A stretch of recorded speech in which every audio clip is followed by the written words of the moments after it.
යානයේ කඩන් වැටෙනකොට නිර්මාල් දෙවෙනි නියමුවට මට කියන්න කියලා තිබුණ දේ හිතා ගන්න බෑ. මට දෙපාරක්ම නිර්මාල්ගේ කෝල් එක ආන්සර් කරගන්න බැරි වුණා. මට අන්තිමට එවපු WhatsApp පණිවිඩේ වේදනාව මගේ මුළු ජීවිත කාලයටම තියේවි.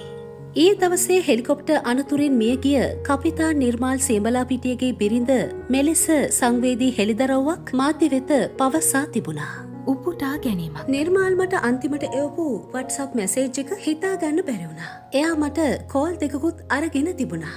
ඒත් එවෙලේ මට ආන්සර් කරගන්න බැරි වුණ එක ගැන මං ජීවිත කාලෙම විඳවාවේ. මිනිස්සු විඳවනව බලාගෙන ඉන්න බෑ කියලා තමයි නිර්මාල්ගේ සුව කැමැත්තෙන්ම මේ මෙහෙයුම් වලට සම්බන්ධ වුණේ. එයා මේ මෙහෙයුම් වලට යන්න කලින් මට කියලා තිබුණේ මේ කුණාටු කාලගුණ තත්ත්වය නිසා එයාගේ ජීවිතේට මොනවා හරි සිද්ධ වුණත් එයා මිනිස්සුන්ගේ ජීවිතේ අනුතරේ දාන්නේ නැහැ කියලා. පුතාවත් බලාගෙන පරිස්සමෙන් ගෙදර ඉන්න කියලා තමයි හැමදාම ගෙදරින් පිටත් වෙන්නේ. නිර්මාල් මේ වෙනකොට බේරගත්ත මිනිස්සු ප්‍රමාණය ගණන් කරගන්නවත් බැරි තරම්. අනතුර වෙනකොටත් හෙලිකොප්ටර් එක ලෑන්ඩ් කරන්න ගිහිල්ලා එතන පුපුරලා එතන හිටපු මිනිස්සුන්ට හානි වෙයි කියලා තමයි නිර්මාල් දෙවෙනි නියමුවට කියලා තිබුණේ මල්ලි මෙතන බාන්න බෑ.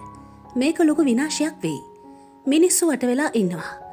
අපි එහායින් try කරමු කියලා. ඒ උත්සාහ කරද්දිම තමයි හෙලිකොප්ටරේ පාලනයෙන් ගිලිහිලා තියෙන්නේ. නිර්මාල්ටයි මටයි පුතෙක් හිටියත් එයා හැමදාමත් හිතුවේ මුළු රටේම දරුවෝ එයාගේම දරුවෝ වගේ කියලා. මගේ දුක දරා ගන්න බැරි වුණත් මගේ මහත්තයාගේ ජීවිතය අද අහිමි වුණත් එයාට පුළුවන් වුණා තව 100 ගාණක් ජීවිත බේරගන්න. ජීවත් කරවන්න. ඉතින් මගේ මහත්තයා ඇත්තටම වීරයෙක් තමයි. උපුටා ගැනීම අවසන්.